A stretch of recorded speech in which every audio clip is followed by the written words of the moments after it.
Steve Jobs. The name is so incredibly inspiring and intimidating at the same time. The man who created Apple. The man who turned black turtlenecks into a uniform of power. The man who changed technology forever.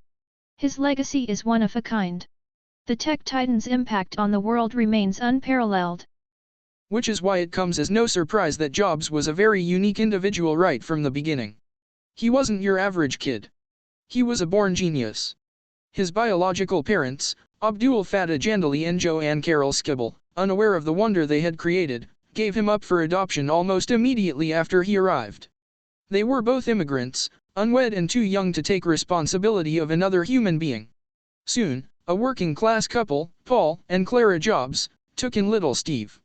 From a very young age, Steve Jobs found himself mesmerized by the power and intricacy of computers. He used to work with his mechanic father in the family garage, taking apart cars and putting them back together.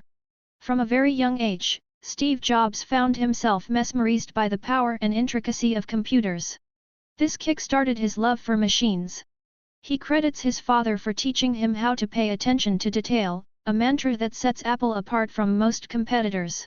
He was such a prodigy that his teachers suggested he skip several grades, a suggestion his parents rejected. At the age of 12, Jobs called HP founder Bill Hewlett to ask for electronic parts for a school project. This impressed Hewlett so much that he offered Jobs a summer internship. As he grew up, Jobs developed a strong distaste for formal education. He never really enjoyed school. Eventually, he went to college but dropped out after the first semester. But he continued attending the classes that interested him. One of them was calligraphy.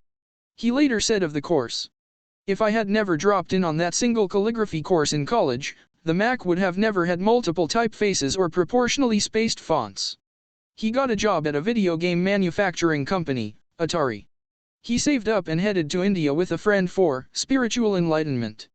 They stayed for 7 months, traveling around in buses between Delhi, Up and Himachal Pradesh. There, Jobs studied Eastern religion and returned home as a Buddhist. He had completely transformed as a person. He shaved his head and wore traditional Indian clothing. As he grew up, Jobs developed a strong distaste for formal education. He never really enjoyed school. Eventually, he went to college but dropped out after the first semester. But he continued attending the classes that interested him. One of them was calligraphy.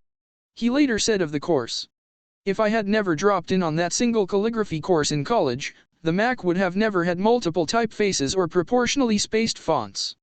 He got a job at a video game manufacturing company, Atari. He saved up and headed to India with a friend for spiritual enlightenment. They stayed for 7 months, traveling around in buses between Delhi, Up and Himachal Pradesh. There, Jobs studied Eastern religion and returned home as a Buddhist. He had completely transformed as a person. He shaved his head and wore traditional Indian clothing. But Jobs wasn't done experimenting. He then turned to psychedelic drugs for further exploration of the mind. He described taking LSD as one of the 2 or 3 most important things he had done in his life. Jobs led a very simple life after that. He practiced Zen Buddhism and lived in his parents' backyard. Owing to his diversified experiences, the concept of counterculture became a driving force in his future ideologies. Then began a new phase in the great inventor's life. Steve Jobs commenced a revolutionary collaboration with Steve Wozniak. He chased investors till Intel agreed to fund them. Soon, Apple started making news and Jobs broke into Silicon Valley with a big bang. Jobs was worth $1 million when he was 23, $10 million at 24, and crossed $100 million by the time he was 25. He was the one of the youngest people to be featured on the Forbes list of the country's richest people, a big feat without inheriting any family wealth. But then mayhem made its way into Jobs' life.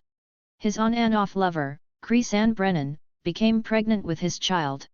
Jobs shunned responsibility and claimed he was sterile even though a DNA test proved he was the father. The matter became a legal controversy. A daughter was born and named Lisa. Surprisingly, Jobs named his new breakthrough personal computer Lisa as well. Time magazine interviewed Jobs for its Time Person of the Year special, but when the issue came out, it was revealed that instead of featuring Jobs, the magazine had named the computer the Machine of the Year. Jobs never trusted journalists again. Then came the biggest setback of Jobs' career. After an internal discussion, he was fired from the Macintosh Group. The decision was made after Pepsi executive John Sculley encouraged the board to do so. Ironically, Jobs had recently hired Sculley. Despite the shocking betrayal, Jobs didn't give up. He went on to establishing his new company, Next, but couldn't boost sales due to the high prices of the machines. Later, Next would merge with Apple to give us the iOS we have today. But Jobs wasn't satisfied. He wanted to build a bigger empire. So, he invested in a startup called Graphics Group, now known as Pixar. He initially put in his millions, and the company's instant success after the release of Toy Story paid back Jobs and how. He remained a majority shareholder in Pixar. Everything was well. But suddenly, Jobs' life shattered completely. He was diagnosed with a rare form of pancreatic cancer. Jobs famously declined any medical treatment and refused to see a doctor, turning instead to natural methods such as vegan diets, acupuncture and herbal juices to curb his illness. It is said that his plan backfired, worsening his health fatally. After a few years, when Jobs could no longer function normally, he resigned from Apple, writing, "I have always said if there ever came a day when I could no longer meet my duties and expectations as Apple's CEO, I would be the first to let you know." Unfortunately, that day has come. He continued working at Apple and died 6 weeks after his final working day. He passed away calmly, surrounded by family. His last words were, "Oh wow. Oh wow. Oh wow." He went into a coma right after that. The revolutionary visionary gave us quite the awe-inspiring legacy that will be taken into account by the future of technology around the world. Looking back at his incredible journey, all I can do is repeat Steve Jobs' final words, "Oh wow."